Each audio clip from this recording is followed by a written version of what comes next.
Halo teman-teman semuanya, perkenalkan saya Kartika Afianti Fitri dari jurusan Akuntansi Fakultas Ekonomi dan Bisnis Universitas Udayana tahun angkatan 2023 dengan akhiran NIM 016. Pada video kali ini, saya membahas terkait dengan digital ethic. Kita bahas. Digital ethic ini sebenarnya bahasannya sederhana aja. Jadi ini tuh lebih ke bagaimana sih kita bersikap, bagaimana kita berperilaku dengan benar saat kita tuh menggunakan teknologi dan media digital, dimana sama aja kayak etika di dunia nyata, tapi hanya ini tuh diterapkan di dunia media sosial online aja teman-teman. Kenapa digital ethic ini penting?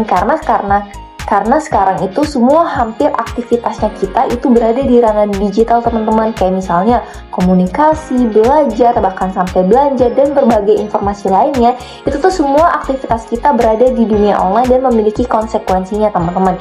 Dan kadang tanpa kita sadari sendiri, kita tuh nge-share informasi orang lain, repost konten tanpa izin atau komentar yang bisa bahkan nyakitin orang lain di media sosial. Contohnya dia teman-teman, kayak misalnya kita nyebarin nih screenshot chat orang lain tanpa menggunakan izin, kemudian kita upload video orang lain juga tanpa persetujuannya mereka, atau kita menyebarkan informasi yang dimana kita tuh belum mengecek dulu kebenarannya sebelumnya, dan juga kita tanpa sadar melakukan cyberbullying di komentar, atau bahkan kita memakai karya orang lain tanpa adanya izin ataupun kredit. Walaupun hal-hal ini itu dianggap sepele teman-teman, tapi padahal sebenarnya ini tuh melanggar yang namanya etika digital, dan itu tuh bisa berdampak ke hal yang besar. Jadi itu bukan hanya merugikan ke orang lain aja, tetapi juga ke reputasi digital kita sendiri. Nah, gimana sih caranya kita tuh bisa menerapkan digital ethic? Jadi ada 5 cara teman-teman. Yang pertama, kita harus menghargai privasinya orang, dimana kalau misalnya kita ingin menge-share foto videonya orang lain di internet, itu kita minimal tuh harus bertanya dulu ke orangnya, minimal tanya dulu izin boleh apa tidak. Yang kedua, kita harus cek dulu kebenaran sebelum mengklik atau meng-share informasi atau sesuatu teman-teman, karena informasi yang salah itu bisa cepat banget menyebar di internet. Kemudian ketiga yaitu cek dulu.